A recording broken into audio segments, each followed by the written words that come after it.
Hey everybody, welcome back to zero to hero, जहां पे आप ऐसे लोगों की कहानी सुनते हैं जो सड़क से उठ के आसमान को छूते हैं, यानी कि जीरो से हीरो बन जाते हैं। और आज एक ऐसे व्यक्ति की कहानी हम आपको सुनाने वाले हैं जो वाकई में 140 करोड़ का ये देश भारत, ना सिर्फ भारत बल्कि हम कह सकते हैं कि वर्ल्ड में अपनी पहचान बना चुका है। और ऐसी पहचान जो शायद लोगों के यार यहाँ नहीं रहती है, यहाँ रहती है, क्योंकि शख्सियत ही कुछ ऐसी है, ना शोहरत का दौलत का घमंड है, ना परवाह है।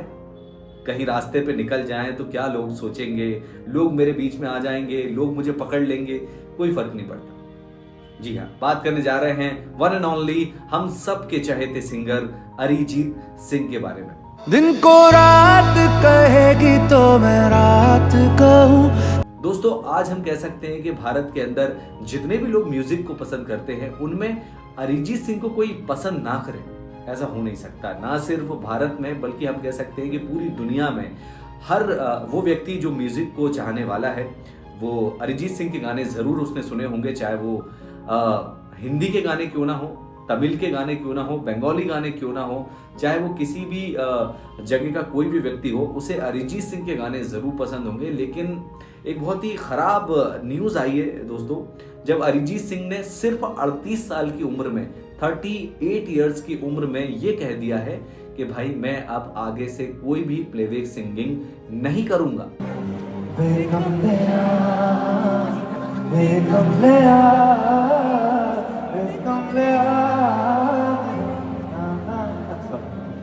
यानी कि मैं आगे से किसी भी फिल्म में गाने नहीं गाऊंगा। हालांकि हाँ, मैं सिंगिंग जारी रखूंगा, मैं म्यूजिक को नहीं छोड़ूंगा। हो सकता है कि मैं अपने गाने बनाऊंगा, अपनी खुद के गाने कंपोज करूंगा, ये एक अलग जर्नी है। तो बिल्कुल हम कह सकते हैं कि उन्होंने प्लेबैक सिंगिंग से अलविदा कहा है। जिस तरह एक स्पोर्ट्समैन अपने खेल को एक टाइम के बाद में अलविदा कहता है, लेकिन हमने किसी कलाकार को इस तरह से अलविदा कहते हुए नहीं सुना है। लेकिन दोस्तों, आज के दौर में हम कह सकते हैं कि अरिजीत सिंह से बड़ा सिंगर शायद ही भारत के अंदर कोई दूसरा सिंगर हो जिसने इतना ज्यादा प्यार दर्शकों का पाया है। लगातार हम कह सकते हैं कि पिछले 15 सालों से अरिजीत सिंह ने अपना एक अलग मुकाम हासिल किया है। और ऐसी कोई फिल्म नहीं दोस्तों पिछले 15 सालों में जब हम अरिजीत सिंह का कोई गाना उसमें ना सुनते हैं। लगभग 300 से ज्यादा फिल्मों में अरिजीत सिंह ने अपने गाने गाए हैं, 700 से ज्यादा गाने गाए हैं। स्पॉटिफाई पे 14 करोड़ से ज्यादा फॉलोअर्स उनके हैं। तो आप समझ सकते हैं, ना सिर्फ हिंदी में, बंगाली में, तमिल में, कई सारी भाषाओं में उन्होंने गाने गाए हैं। जब अरिजीत सिंह गाना गाते हैं तो दोस्तों, जब हम कह सकते हैं कि वे रोमांटिक गाने गाते हैं तो दिल हमारा एकदम रोमांचित हो उठता है उनके गाने सुन के। एक हम ख्यालों में चले जाते हैं। जब वे कोई रॉक सॉन्ग गाते हैं, जब वे कोई डांस बीट वाला सॉन्ग गाते हैं तो हम थिरकने पे मजबूर हो जाते हैं। जब वे देशभक्ति का कोई गाना गाते हैं तो वाकई में हमारे दिल में वो देशभक्ति की भावना फिर से उमड़ पड़ती है। कैसे उन्होंने अलविदा कह दिया प्लेबैक सिंगिंग को, आज हम पूरी की पूरी बात करेंगे अरिजीत सिंह के बारे में, उनकी लाइफ के बारे में, कैसे उन्होंने शुरुआत की, कहां से उन्होंने शुरुआत की, कैसे कैसे करके वे आगे बढ़े हैं। तो आप सभी को बताना चाहेंगे दोस्तों, उनके पिता कक्कर सिंह जी एक सिख पंजाबी थे। इसके अलावा उनकी मां अदिति सिंह एक बंगाली हिंदू थी।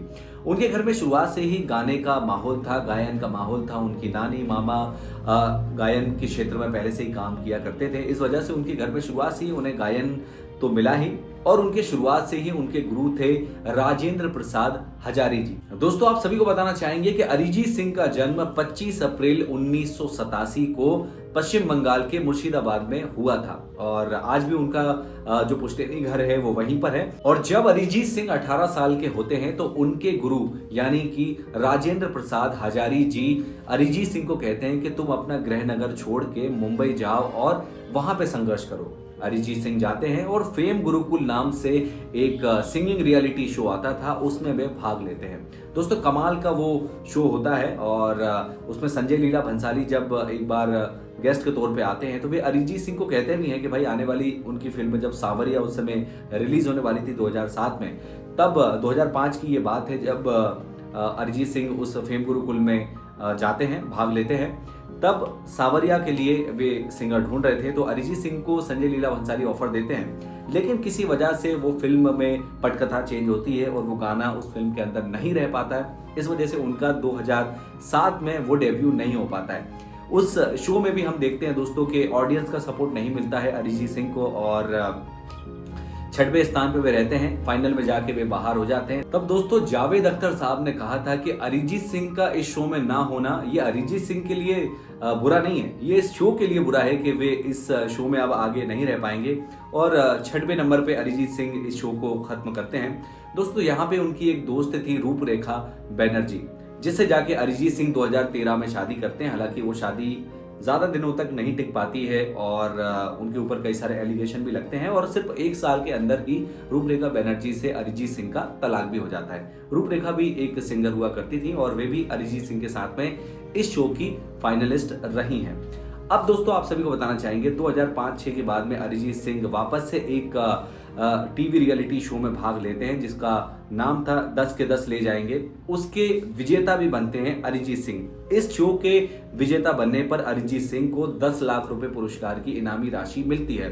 तब अरिजीत सिंह मुंबई में एक किराए का घर लेते हैं और वहां पे अपना एक स्टूडियो भी बनाते हैं, क्योंकि अरिजीत सिंह गाने के अलावा कंपोजिंग भी शुरुआत से किया करते थे। गाने बनाना, धुन बनाना उन्हें शुरुआत से ही अच्छा लगता था। तो एक छोटा सा स्टूडियो वे वहां पे तैयार करते हैं और इसके बाद में अरिजीत सिंह की जर्नी स्टार्ट हो जाती है। दोस्तों देखते ही देखते अरिजीत सिंह कुछ बड़े फेमस कंपोजर्स के साथ में मिलने लगते हैं, उनके साथ में काम करने लगते हैं। कोरस का काम होता है, वे कई सारे बड़े कंपोजर के साथ में मिलके उन चीजों पे काम करने लगते हैं, जैसे कि प्रीतम दा के साथ में वे काम करते हैं, मिथुन के साथ में वे काम करते हैं। इस तरह से उनकी कंपोजर के तौर पे शुरुआत हो जाती है और देखते ही देखते दोस्तों आप यकीन नहीं करेंगे कि जब प्रीतम दा के साथ में वे एजेंट विनोद के गाने राब्ता की प्रोग्रामिंग कर रहे थे, तब प्रीतम दा ने उन्हें ऑफर दिया कि भाई अरिजीत तुम ये वाला गाना गाओ। तो दोस्तों पहले गाने के तौर पे अरिजीत सिंह राब्ता को गाते हैं। हालांकि वो गाना शायद बाद में रिलीज होता है और जब मिथुन के साथ में वे मर्डर 2 में एज ए कंपोजर काम कर रहे थे, तो मिथुन उनको ऑफर देते हैं कि भाई तुम इस फिल्म का एक गाना फिर मोहब्बत करने चला है को गाओ। तब अरिजीत सिंह पहली बार हमारे सामने हम उस गाने को सुनते हैं, फिर मोहब्बत करने चला तू।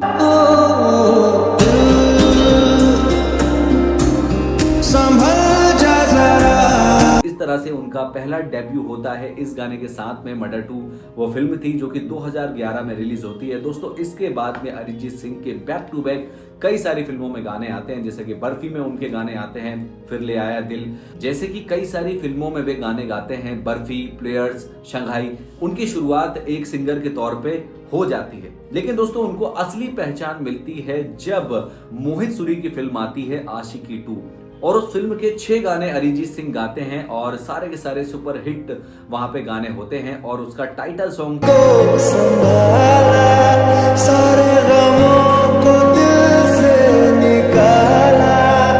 तुम ही हो इतना ज्यादा वायरल होता है, इतना ज्यादा वो लोगों के द्वारा पसंद किया जाता है कि उन्हें सर्वश्रेष्ठ सिंगर का अवार्ड भी वहां पे मिलता है उस फिल्म के लिए। और दोस्तों देखते ही देखते कई सारी फिल्मों में हम अरिजीत सिंह के गाने देखते हैं। ये जवानी है दीवानी फिल्म का गाना बदतमीज दिल हो, या फिर इसके अलावा कबीरा हो, या फिर इलाही हो। दोस्तों हर गाने को लोगों के द्वारा पसंद किया जाता है और देखते ही देखते ऐसी कोई फिल्म नहीं होती है जब अरिजीत सिंह का गाना उस फिल्म के अंदर ना हो, चाहे वो शाहरुख खान की हैप्पी न्यू ईयर हो, चाहे वो सुल्तान में जग घूमिया हो।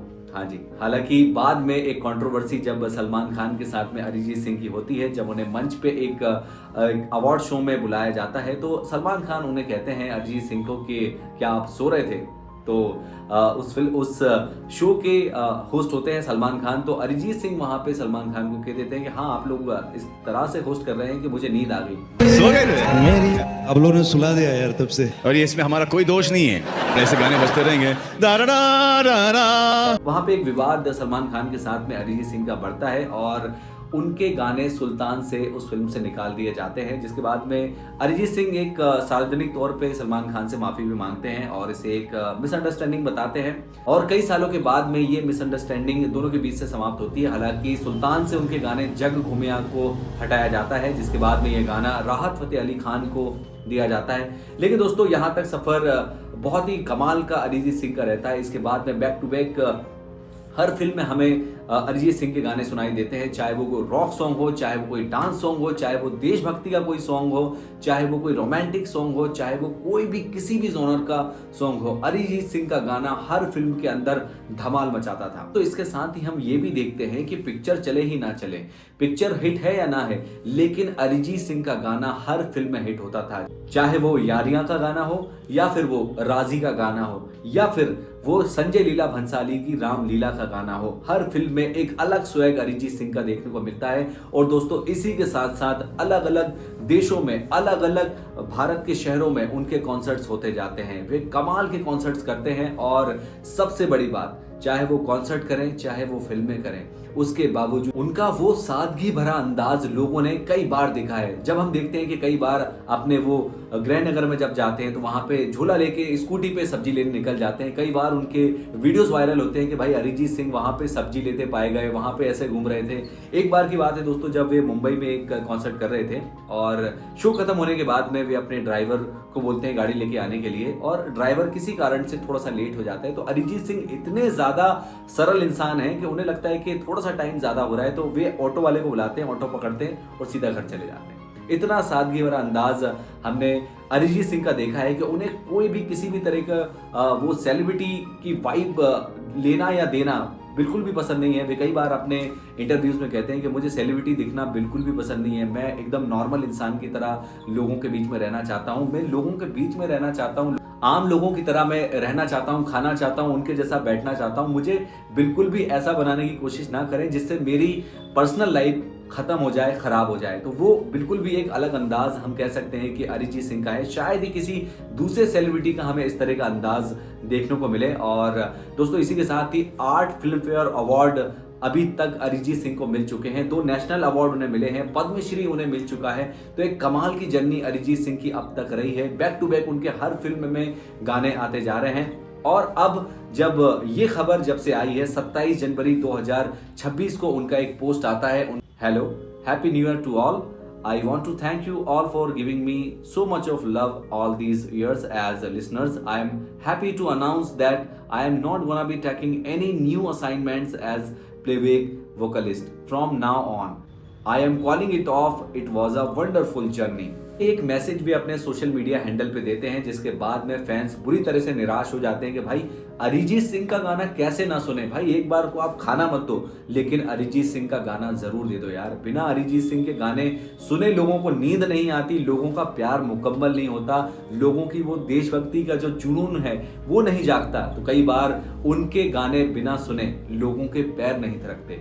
दोस्तों कई सारे सिंगर्स हमारे देश ने दिए हैं, अलग अलग एरा में अलग अलग सिंगर्स आए हैं, चाहे वो कुमार शानू हो, चाहे वो उदित नारायण हो। एज अ प्लेबैक सिंगर बहुत सारे सिंगर आपको दिखाई देंगे। हमारे 70-80 के एरा में लेजेंडरी सिंगर किशोर दा हो, लेकिन अरिजीत सिंह ने 2010 के बाद में जो जगह बनाई है वो शायद हम कह सकते हैं कि आज किसी भी सिंगर के पास में आज के दौर में वो मुकाम हासिल नहीं है जो अरिजीत सिंह ने सिर्फ 38 साल की उम्र में पाया है। और इसके साथ साथ दोस्तों जैसे कि हमने अभी थोड़ी देर पहले बात करी कि सिंगर तो बहुत सारे हुए, सेलिब्रिटी तो बहुत सारे हुए, लेकिन जो सादगी, जो सरलता अरिजीत सिंह ने पाई है वो शायद किसी भी सेलिब्रिटी ने नहीं पाई है। मात्र 38 साल की उम्र में शायद उन्होंने वो सब कुछ अचीव किया है जो एक सिंगर, एक सेलिब्रिटी अपनी ताउम्र अचीव नहीं कर पाता है। लेकिन अरिजीत सिंह ने वो सब कारनामा करके दिखाया है जो शायद इससे पहले किसी भी सिंगर ने करके नहीं दिखाया है। उन्होंने रिटायरमेंट घोषित किया है अपना प्लेबैक सिंगिंग से। हालांकि उन्होंने ये नहीं कहा है कि मैं सिंगिंग को पूरी तरह से छोड़ूंगा, वे अपना संगीत बनाएंगे, उस पर आगे काम करेंगे और हो सकता है कि हमें अब अलग ही वर्जन देखने को मिले वहां पे अरिजीत सिंह का, क्योंकि अब वे खुद कंपोज करेंगे, खुद अपना संगीत बनाएंगे। और इसके अलावा दोस्तों ये भी कहा जा रहा है कि वे एज अ डायरेक्टर डेब्यू करने वाले हैं।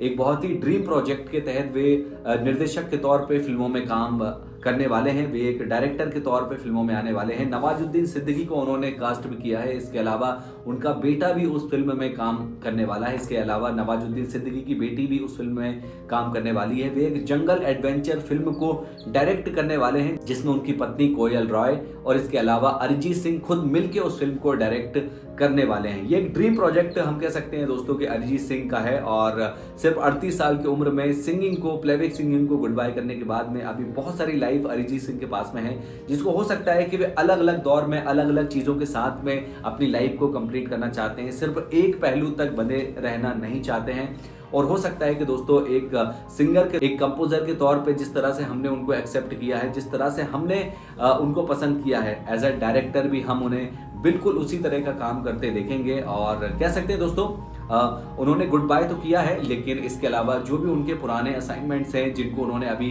कंप्लीट नहीं किया है, तो उन्हें भी वे कंप्लीट करेंगे। तो हो सकता है 2026-27 तक उनके गाने हमें सुनने को मिलते रहें। दोस्तों आप सभी को बताना चाहेंगे कि 2013 में उन्होंने रूपरेखा बनर्जी से शादी की थी, जिसके बाद में ये शादी 6-7 महीने में ही टूट गई थी। जिसके बाद उन्होंने अपने बचपन की दोस्त यानी कि कोयल रॉय से उन्होंने शादी की और उनकी शादी के बाद में कोयल रॉय की पहले से एक बेटी थी, इसके अलावा 2 बेटे अरिजीत सिंह के होते हैं। तो इस तरह से वे 3 बच्चों का पालन पोषण अपने साथ में करते हैं और एक बहुत ही सुखद मैरिड लाइफ को अरिजीत सिंह जीते हैं। तो दोस्तों अरिजीत सिंह की लाइफ बहुत कुछ सिखाती है दोस्तों कि सिर्फ सफलता का पैमाना ये नहीं है कि जिंदगी भर आप काम करते रहें, सिर्फ शोहरत को ही कमाते रहें। अपने आप को स्पेस देना भी एक बहुत बड़ी सफलता है और कहीं ना कहीं ये काम करना बहुत बड़ी जिम्मेदारी है। यानी कि इतने बड़े पीक पे आने के बाद में कोई व्यक्ति अगर ये कहे कि भाई आगे से मैं कोई भी असाइनमेंट नहीं करूंगा, मैं कोई भी गाना नहीं करूंगा, ये एक बहुत ही शॉकिंग न्यूज़ है, क्योंकि ऐसा कोई भी नहीं करता है। लेकिन अरिजीत सिंह ने ये इसलिए किया है कि वे कहीं ना कहीं अपने आप को भी टाइम देना चाहते हैं। अभी तक वे दूसरों के लिए गाना गा रहे थे, दूसरों की फिल्मों के लिए गाना गा रहे थे,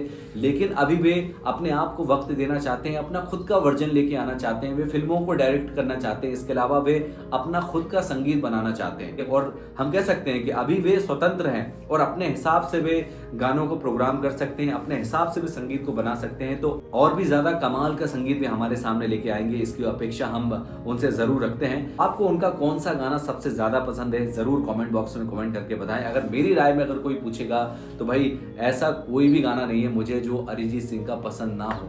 भाई कोई भी गाना सुन लूं, उनका हर गाना मुझे पसंद आता है और कह सकते हैं कि एक बहुत ही लेजेंडरी सिंगर हैं और मैं तो उन्हें यहाँ पे नाम देना चाहूँगा भाई, जैसे कि हम पुराने लेजेंडरी सिंगर्स को हम जैसे कि किशोर दा को हम किशोर दा कहते हैं और भी कई सारे सिंगर्स में हम दा लगाते हैं। तो भाई मैं यहाँ पे अरिजीत दा कहना चाहूँगा कि अरिजीत दा के गाने हमें बहुत जल्द अपने वर्जन में सुनाई जरूर देंगे, जिन्हें हम बहुत जल्दी सुनेंगे। लेकिन आपको उनका कौन सा गाना सबसे ज्यादा पसंद है जरूर कमेंट बॉक्स में कमेंट करके बताएं। और अगर आपको ये वीडियो पसंद आया है तो इसे लाइक करें, कमेंट करें, शेयर करें और हाँ वो सब्सक्राइब का बटन जरूर दबा लें ताकि हम भी मोटिवेट हो सकें और आपके लिए और भी ज्यादा खास वीडियोस बनाकर लेकर आते रहें। चलिए मिलते हैं एक और वीडियो में, एक और अगली शख्सियत की लाइफ को लेकर आएंगे। तब तक के लिए जय हिंद, जय भारत, वंदे मातरम।